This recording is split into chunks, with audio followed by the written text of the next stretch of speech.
Hello, everyone. My name is Ira Fay, and I am the organizer of the Sorcery League, which we play for free on TTS. Thank you very much to Eric's Curiosa for making this available to us on TTS. And these are the finals of season 5, and I'm excited to share them with you.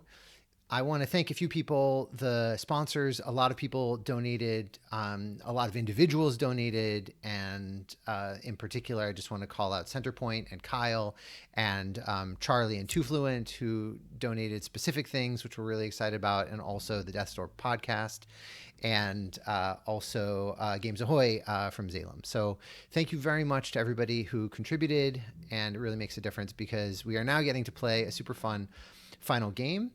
I want to just show you quickly the deck list so you can see. This is what Joffrey will be playing.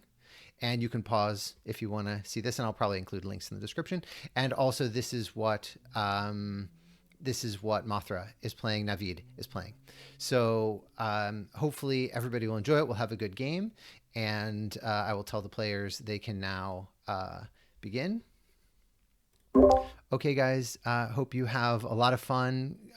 Good luck, have fun, and go right ahead. All right, Card Mulligans Good luck, have decided. fun. So I will be Mulligans trying decided the same. to give commentary. I think I see, maybe they just had a question. I'm not sure. We'll see. Yeah, Did you guys have a question about what? how do we decide who's going first? Is it the same as the rest of the league? Or? Yeah, exactly. So Navid Mothra Elite is higher seed, so Mothra Elite will get to decide who goes first in this game. Perfect. All right, I'll take the play. So it makes sense that Mothra would take the play, and we'll get to see what they draw. Obviously, I'll just highlight what they have, so everybody can see. And this looks like, at least to me, a fairly standard start. Definitely nice to see two very different sorts of decks in the finals. I actually played Malus is Joffrey, and I played him in the top 8, and he beat me with the Avatar of Air deck. It's really a nice aggressive deck, and it's great to see the diversity of decks in the top cut. And Mothra Elite is playing a control deck. It's very much wants to get up to a lot of mana and has a lot of control. And you can see cards like like Mariner's Curse, really able to keep the board under control and make it very difficult for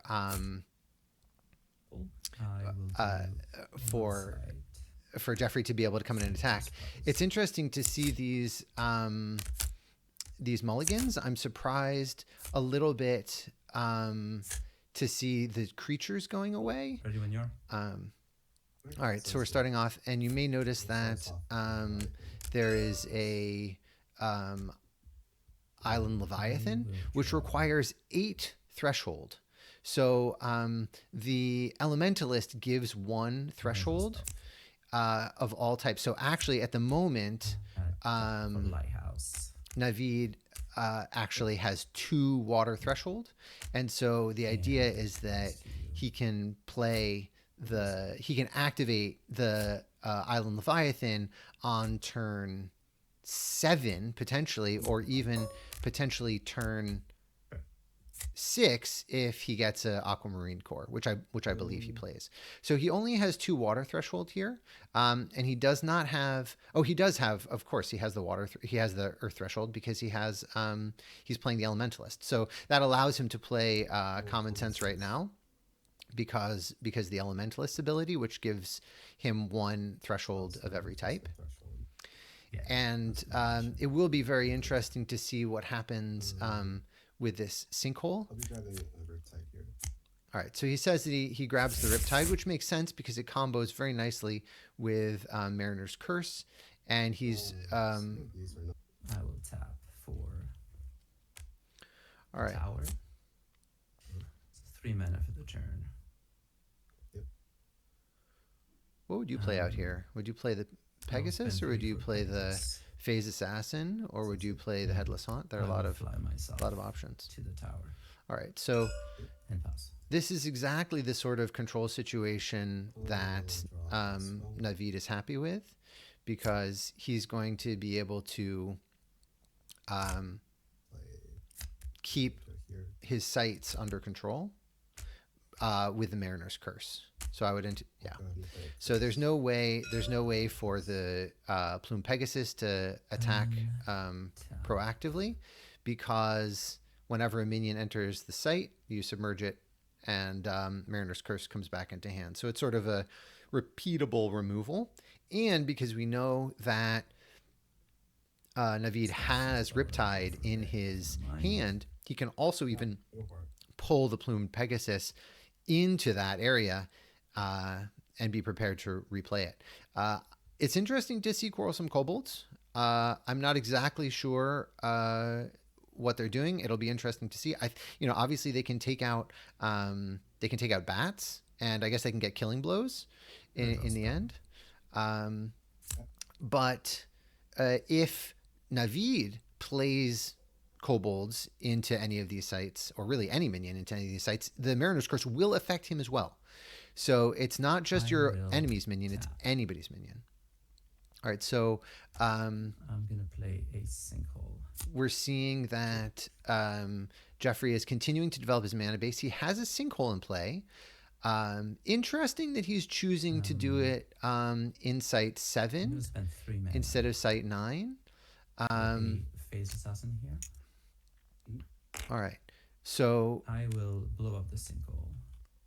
Okay, so Sinkhole has been used. Obviously, that's very good for Joffrey, because Naveed's main plan is to just build up a bunch of mana. And yeah. I will then. So one thing that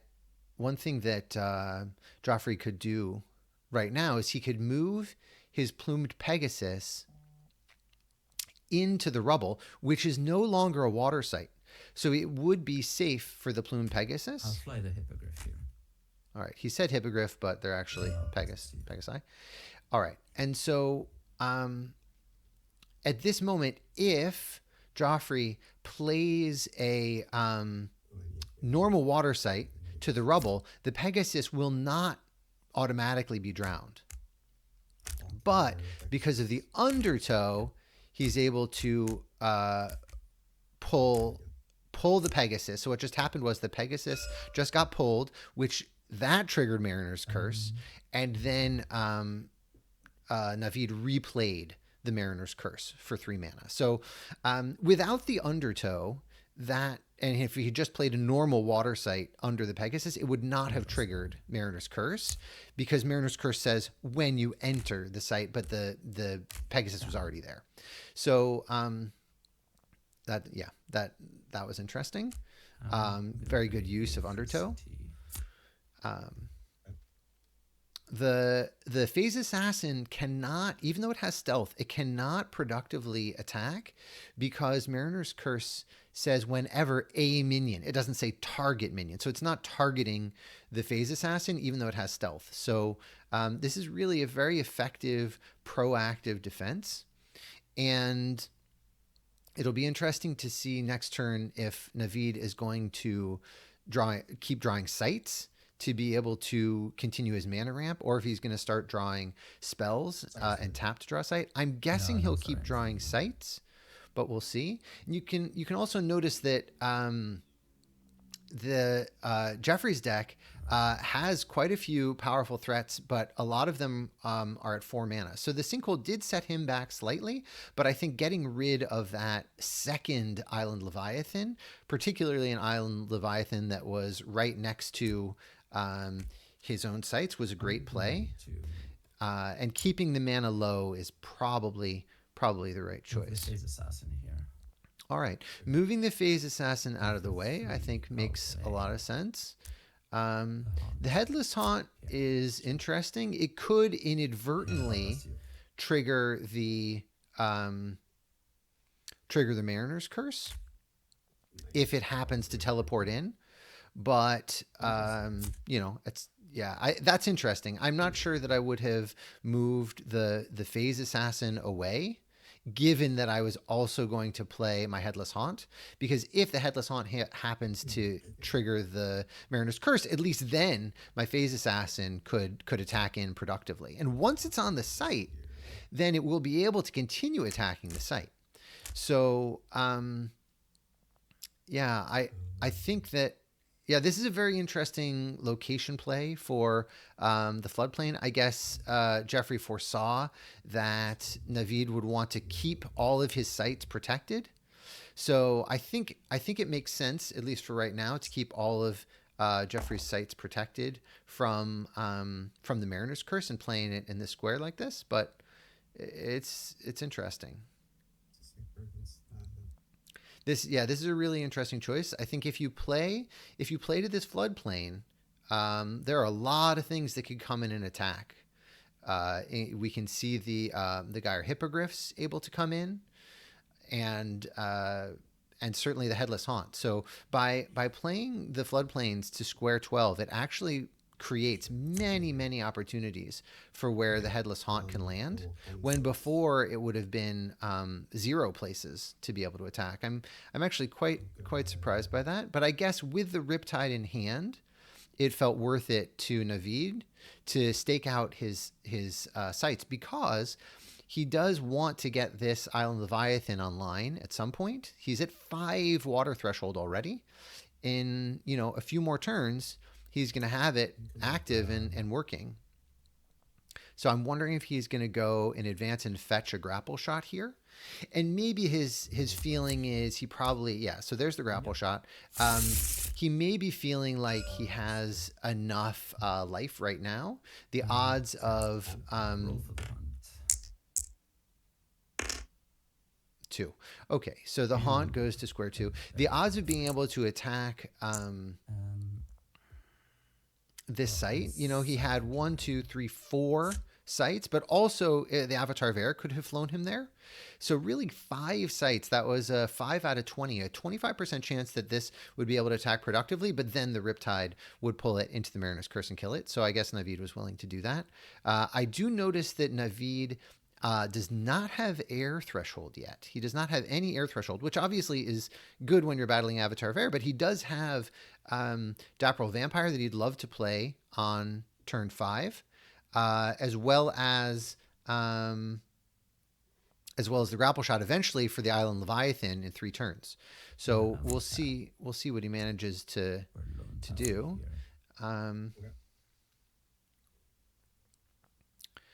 So that's an interesting location choice. It does provide fewer options for Naveed to keep all of his sites protected with this 1 Mariner's Curse. And now we're, I think, going to be able to see these hippogriffs. Hippogriffs coming in. Now that is fine, by the way, to see this. Yep. So hippogriffs come in, attack for 3. So I would anticipate seeing this Riptide pulling the Gyre Hippogriffs. Oh, and the other thing that I wanted to note was this Phase Assassin was able to move onto Lone Tower because it's not a water site. So Mariner's Curse is very good, but it only protects water sites. So all right. So interestingly, Mothra Elite, Naveed has not yet gotten... Oh, what am I talking about? I've been saying he needs an air threshold, but he does not need an air threshold. He is an elementalist. That's the whole point of playing this. I don't know what's wrong with me. Okay, so he has the air. He can play it right now if he wants to. I would expect that he's going to Riptide the... Okay, so he Riptided the Phase Assassin, drawing a card. And now he's going to get to replay a site. So he has the air threshold whenever he wants it. And he's now played the Mariner's Curse. Now, as a note, this hippogriff is still going to be able to attack, no problem. I'm a little surprised that he chose to Riptide the Phase Assassin instead of the hippogriff, because if he had... I need to roll for the hunt. Yeah. Is it just me or is that everyone? Okay. Seems to be back. All right, Roll for the hunt. Okay, so 20 is a very good roll for the haunt.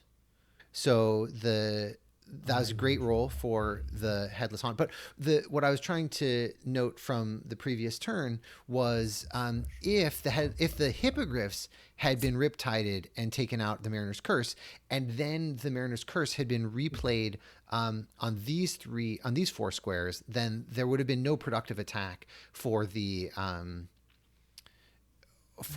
Phase Assassin, and that means that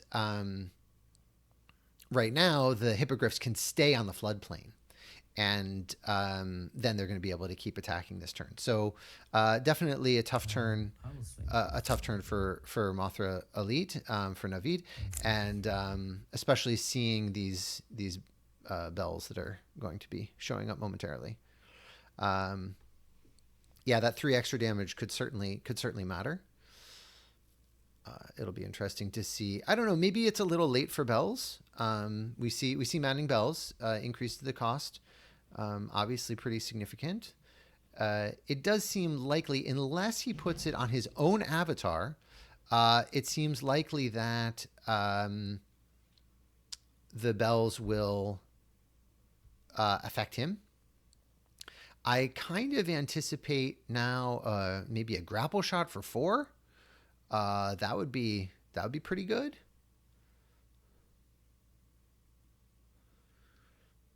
But maybe you just play the bells. It's hard to know given the amount of mana. I'm gonna tap for a side. Okay. Okay. I'm gonna play Maddening Bells on me. So he is playing bells on his own avatar. I think he'll probably fly away.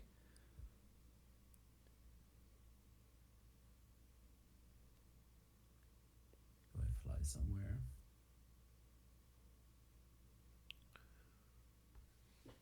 Maddening Bells is absolutely what defeated me in my game against Joffrey. It's an incredibly powerful card against anybody that wants to play multiple spells per turn or higher cost spells per turn. So this color out of space is not super useful, but he is one turn away from getting his Island Leviathan active. So we'll see if he manages to get it going before he's at death's door. With he can basically cast one spell this turn. So he's using Riptide on the hippogriffs. He needs to return. And he just drew Disenchant, which can be quite useful, but he only has right. So he's going to have to hope that that this haunt stays far away. 5 is a very nice roll for Navid, and maybe about what we would expect. It'll be interesting to see what happens with these bells. One of the things that Joffrey can do is he can drop the bells, fly his avatar away to maybe square 8, and then move to square 3, getting himself no longer nearby the Maddening Bells and being able to cast spells. At the moment, interestingly, he can still spend 2 mana, which would really be 4 mana, to cast these Falconers. That could be very reasonable and keep the bells right there. It'll be interesting to see. Now, next turn, the Island Leviathan is coming online. And because it has already been in the realm, it will be able to take an action immediately. So that's going to be a very big turn for Navid, and we can see that Joffrey does not currently have an easy way of dealing with a 5 power minion. That is just not going to be very easy for him to deal with. It'll be interesting to see if Navid is going to try and attack with it right away, or if he's going to keep it back on defense. I believe that Joffrey is now considering a bunch of possibilities. He already has a lone tower in play, so he could. All right, so now he's playing another lone tower. Be interesting to see where he puts it. Probably doesn't matter a huge amount, but I think maybe starting to close in on the color out of space could be good. We'll see. He's going to go up to 5 mana. With that 5 mana, and I think that makes sense, by the way, to put it there. Could be reasonable. For 4, I'm going to play a Highland Falcon. Okay, interesting. So he's continuing to increase his mana base, but he's not actually flying away. He's saving the grapple shot and the rolling boulder for a turn when it really matters. Rolling boulder is a very efficient killing blow. The Highland Falconer will be able to, I guess, block an attack pretty effectively. I'm going to fly the Falconer onto you. Okay, interesting. So the Falconer is setting up to roll a boulder. It'll be interesting to see what's going to happen with the Island Leviathan. So Island Leviathan is coming online this turn.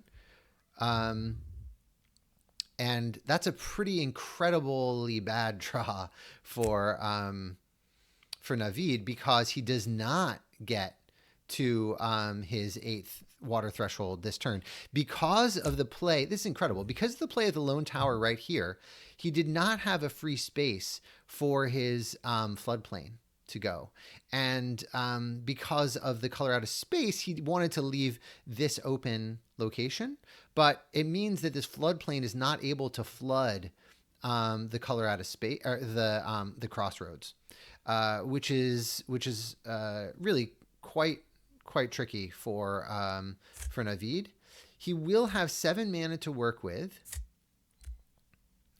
We'll see what he does with it. I'm assuming that he's going to get rid of the I'm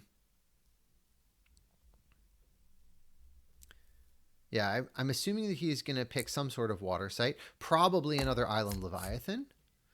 I would have been tempted to play that Crossroads on 20, because by playing it on, well, I guess playing it on 6 gives 2 new locations that the Headless Haunt could land on and still attack productively. And by playing it on 20, it only gives a single extra location. All right. So so this is going to be a very productive rolling boulder. Tap. Roll for the Haunt.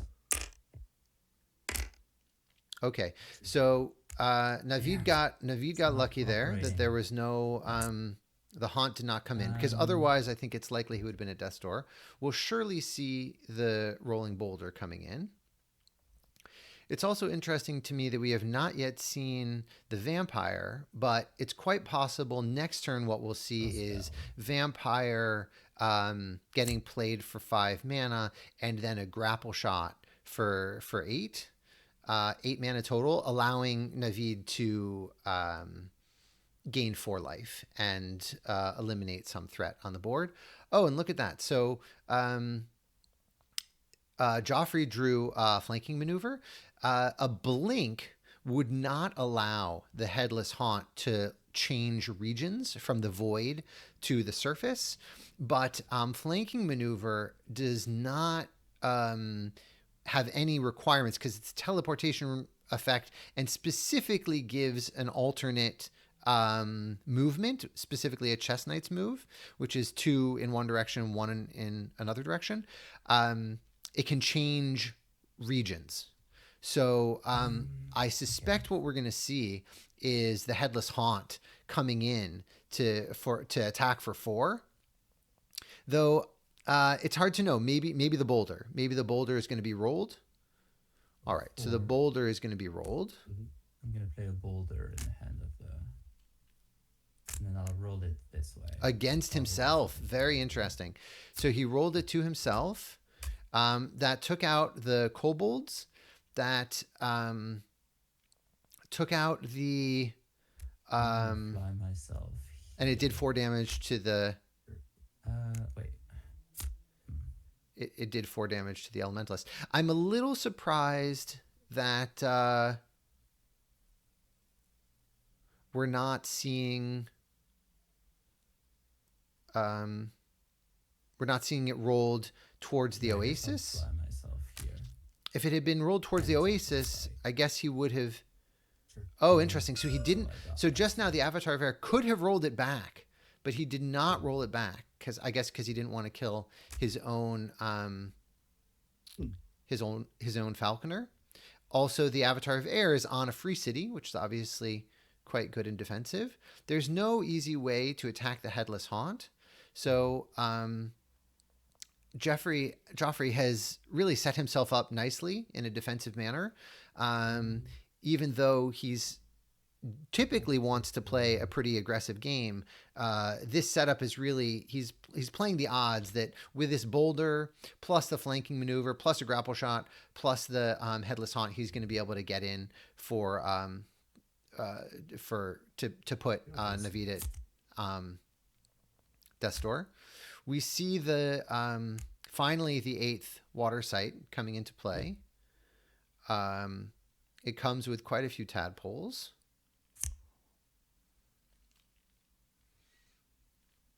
Joffrey is doing really excellent positioning in terms of where he needs to be to avoid the Island Leviathan. Yes, 2 spells on side. I think if Navid could kill the Headless Haunt right now with the vampire plus the grapple shot, I think he would do that. But given that he can't, I don't know what's going to happen right now with this vampire. I guess it'll go after the Headless. I mean the falconer. And then it will immediately be killed by a rolling boulder, which isn't great, but what is the likelihood of yelling in the boulder? Another option that Navid has is to have the Island Leviathan immediately attack the Highland Falconer and then grapple shot for 8. I could play my vamps here. All right, he might still do that. We'll see. Maybe here. Defend everywhere. So we're letting so the vampire is basically trying to defend. Play curse here. All right, no grapple shots. Interesting. And furthermore, the Leviathan could have activated but didn't. So Haunt goes to 10. That's one of the very few squares that were not accessible. And by the way, playing this tadpole pool opened up one spot. We get another Maddening Bells. I'm not sure what the concern is here. It feels like Joffrey should be able to get Navid to death's door this turn. I'm not exactly sure how, but it seems like we can see it with a boulder rolled at the Elementalist, followed by a flanking maneuver from the Headless Haunt into into Undertow, and then attacking the Tadpole Pool. Interesting, but Tadpole Pool cannot be attacked because of, well, it could be, but it would not work because it's protected by frogs. So maybe not. Maybe there is no there's no death blow right now. It'll be interesting to see. I guess with a grapple shot also, but there's not enough mana for that. You can get pretty close, but not there. I'm a little surprised that Naveed did not use a grapple shot with his vampire to gain the life, but I guess there was no real productive place for that attack to happen. Very interesting. This is a very complicated board state, and the Island Leviathan could have activated last time but didn't. That, honestly, I don't really understand why it didn't. It could have attacked the Highland Falconer, and then that means this next turn Naveed would have been set up to attack the tower on 14. I will tap for a lighthouse. All right, so we get a lighthouse. Now 6 mana. I'll move over here. Oh, that's interesting. And I'll Grapple shotting into the. All right. 3 mana left. So now we're going to see the Island Leviathan come out and take out the Headless Haunt. Maybe Naveed foresaw all of this. It's pretty incredible. Yep. All right. Yeah, And the vampire did not gain even a single life, but did soak up a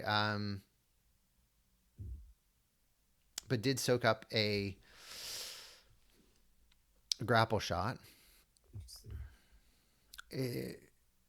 It'll be interesting to see. I'm assuming we're going to see the Grandmaster Wizard be played here. He does have 2 air thresholds, so that's possible. I'm assuming the Island Leviathan is going to wake up and take out that Headless Haunt.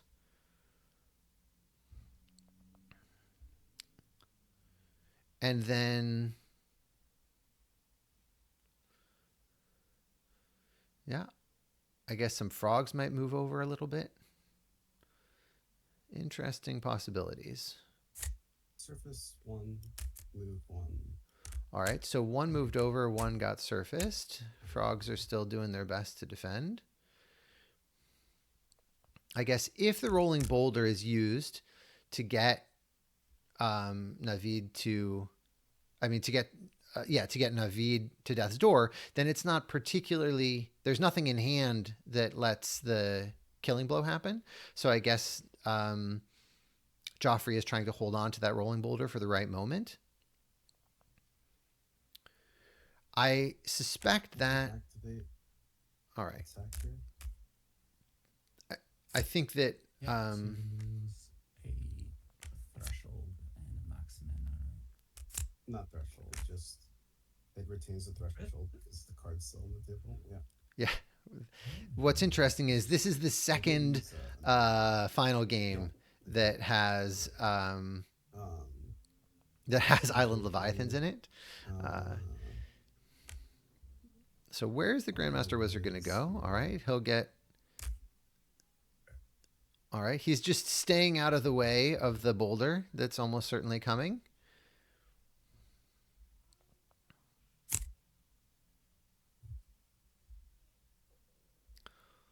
All right.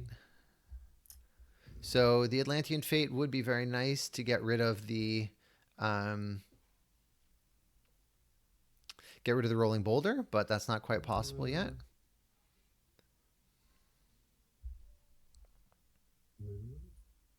I'm not sure that move helps. Okay, interesting. I guess it gets out of the way of the rolling boulder. Pretty far out of the way. I guess he's thinking about what to draw. The other thing to note is that Mariner's Curse does not trigger on avatars, only on minions. So there could be a flanking maneuver by the avatar, but I don't see the last point of damage. So I guess that was a very useful Riptide.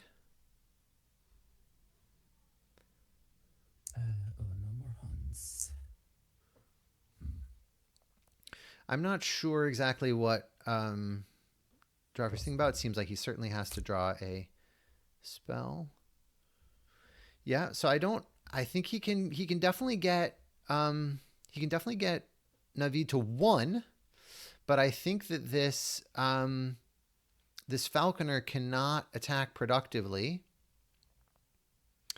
Obviously, a Chaos Twister would be an extremely good card for Joffrey to draw, but the best he can do at the moment seems to me a flanking maneuver to the floodplain, and then rolling the boulder, getting Navid to 1, but then. Yeah, I don't know. That ironically, the Mariner's Curse would then end up protecting Joffrey from the grapple shot from the Island Leviathan on the following turn. So that's a very weird situation to be in, but that might actually be the best place for the Avatar of Air to be at that moment.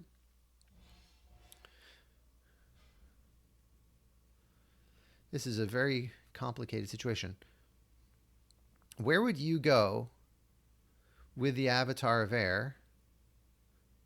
I don't think you really need more sites. The other thing you could do as the Avatar of Air, is flanking maneuver to the floodplain and then attack with the trinket onto the color out of space, which would put you on an air site, allowing you flexibility to fly next turn wherever you need to take that boulder. And I just don't see much that the Highland Falconer can do by itself over there. There were many really interesting possible lines of play in this, and the players are obviously in the finals playing really deep chess here, deep strategy. I should mention that the league is entirely free to join. And if you want to know more, you can go to irafay.com/sorcery, and you can join the league. We'll be starting up season 6 as soon as Arthurian Legends becomes legal, which we don't know exactly how soon it'll be on Tabletop Simulator, but that will be great when it is. And we have, I don't know exactly how many it was. More than 100 people signed up. I think maybe even 200 people signed up for this season, and there's no obligation to play if you sign up. You can just, join if you want. All right. So Jeffrey is swinging, and the Grandmaster Wizard defends the attack, which is a very important defense right there, because otherwise he'd be at death's door. And by the way, I think that was really nice sequencing by Jeffrey. If he did have something like a Gyre Hippogriffs or something like that, then Joffrey or Navid wouldn't have known whether or not it was right to block. Okay. I'm back. All right. So, okay. All right. Block happened. 3 mana.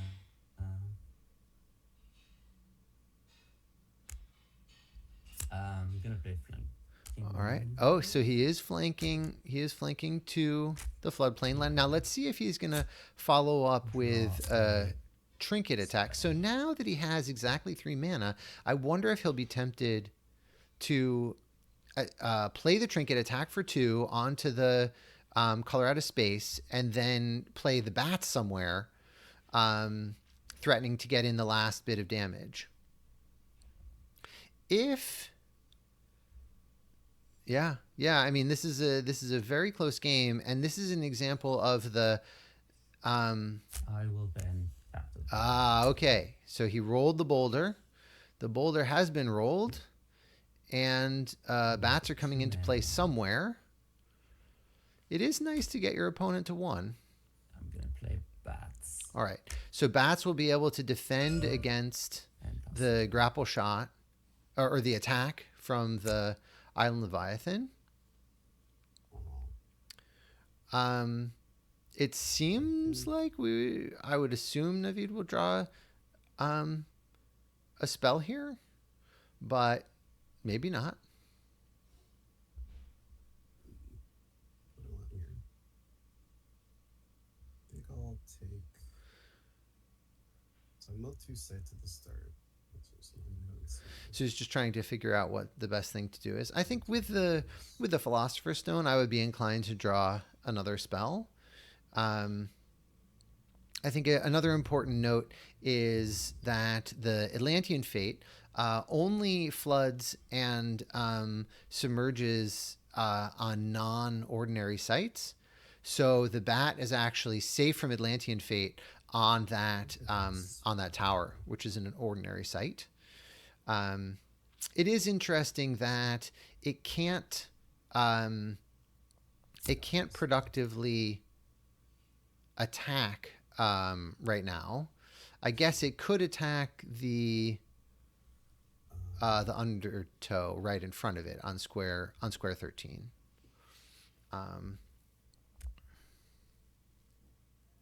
So I think the big threat from is really the big threat from Joffrey is just attack the color out of space with his avatar, or even attack the floodplain, because there's no place, there's no way that Naveed can defend it.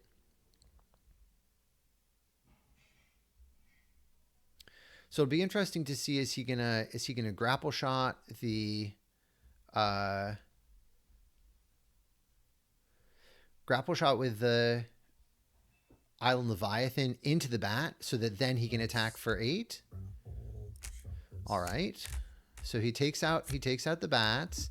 Now he's going to attack. Let's see where. I would think he wants to be not next to the Avatar of Air. If the Leviathan attacked on square 7, then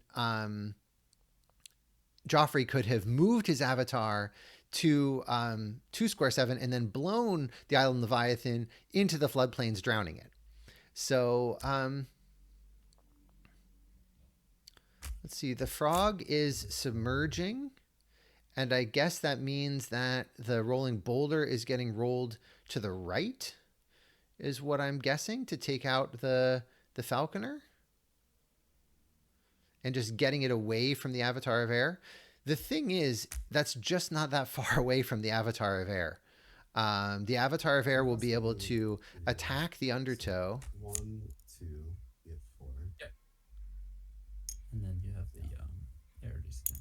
Yeah, so they're just tracking the use of Philosopher's Stone, which lets you reduce the cost of the first elemental spell, which is a beautiful include in a elementalist list. All right. So I'm not exactly sure why that's happening. Why was Naveed trying to move? Why was the Atlantean Fate there? Just to kill the falconer?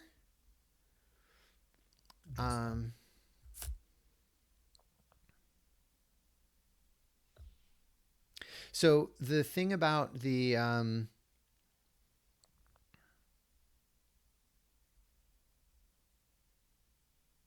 anyway, I don't know. I'm not sure exactly what he was doing. That was a very, very expensive way of killing a Highland falconer. I'm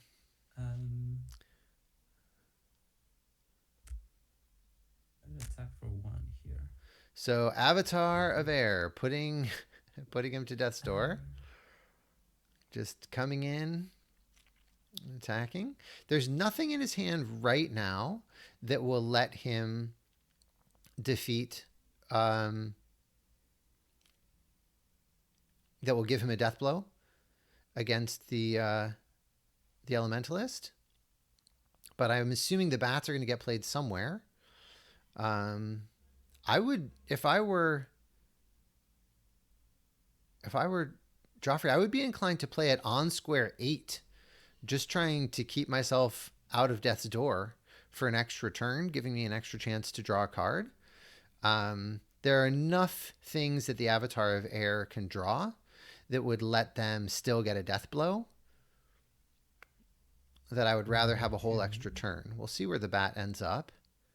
If it's anywhere other than 8, then I'm sorry, on 3, it could also defend every place the Leviathan can attack. But yeah. 2 for bats. Yeah, it's interesting. It makes sense that you might want to do that, but I think with the frogs available, you don't actually really need that. And with an additional Atlantean Fate, I think you don't really need that. So this is gonna let Navid get 2 for bats here. get Joffrey to death's door. And then 4. I'm gonna play Maddening Bells on the bat. All right. I don't think that mana is gonna matter too much right now. So you can see how tight and close of a game this is. This is a double death's door game. Really well played by both players, whatever happens. The berry, not particularly useful. I suspect we're going to see... Oh, I'm very surprised to see the frog coming up. Yeah, I think the frog stays down. And then we see the Poison Nova. Poison Nova for 7. Oh, interesting. Why? They're coming up. What is going on?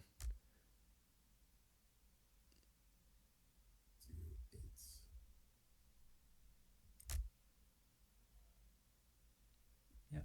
As well. Sure. Yeah.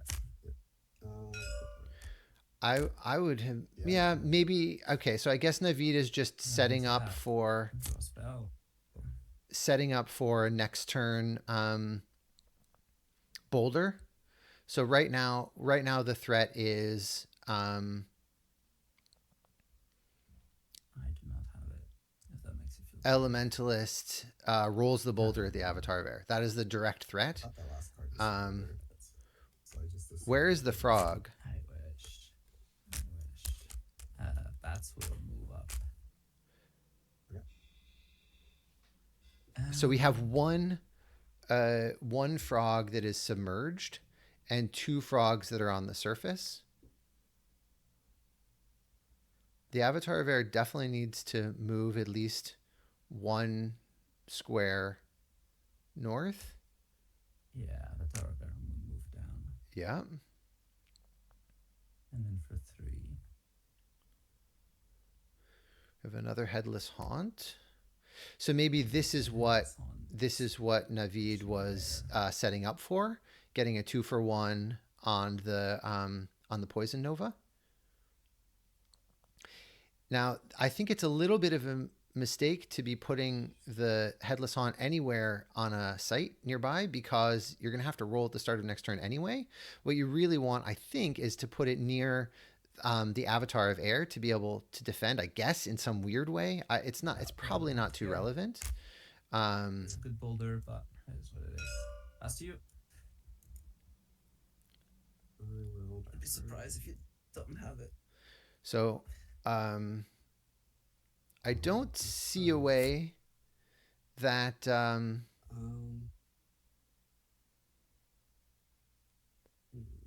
yeah, so I'm assuming that Navid will now Poison Nova to get rid of those 2 minions. The frogs are just going up and down and up and down. Those frogs have just gone up and down on Tadpole Pool. All right. Moving to it. Oh, interesting. I don't see now that I am not inclined with that move because what that means is then a hippogriff can now charge in, and there's no blocker. There's no blocker for the hippogriff. If Navid had stayed on the undertow, then that frog on 19 would have been available to block. So that costs 6 mana. 6 discounts. Right. So he has 1 mana left, and the Maddening Bells are just too expensive. This guy up because you have grapple, you have haste minion, I die. Frog is coming to the surface. I'll move this down. Yeah. There's currently no obvious threat from the from the Island Leviathan. Witherwing Hero can be good.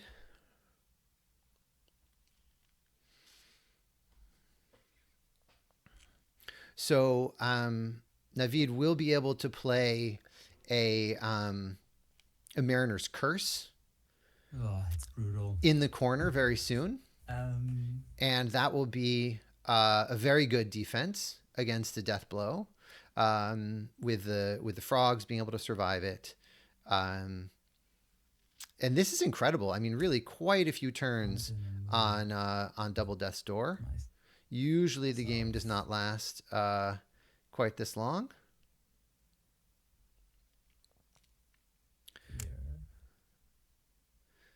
Wow, lagging again. Just waiting for So we're going to see the Island Leviathan continue to move closer.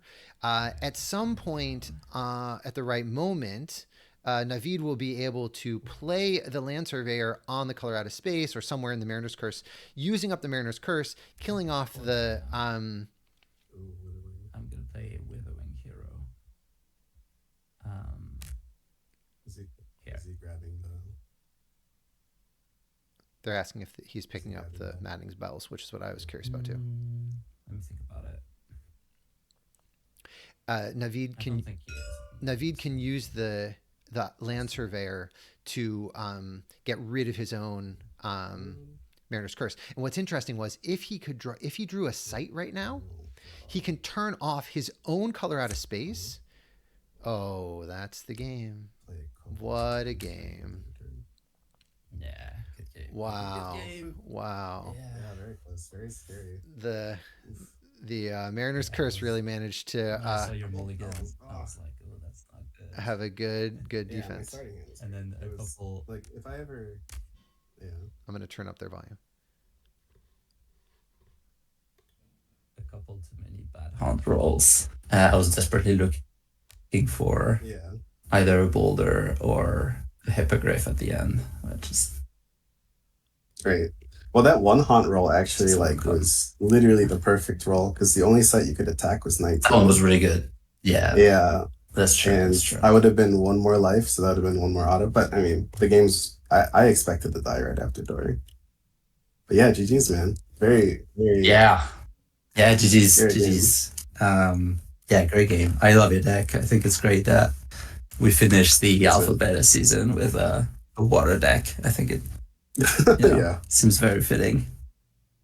After everyone ignoring water for most of the last 2 years, Yeah, for sure.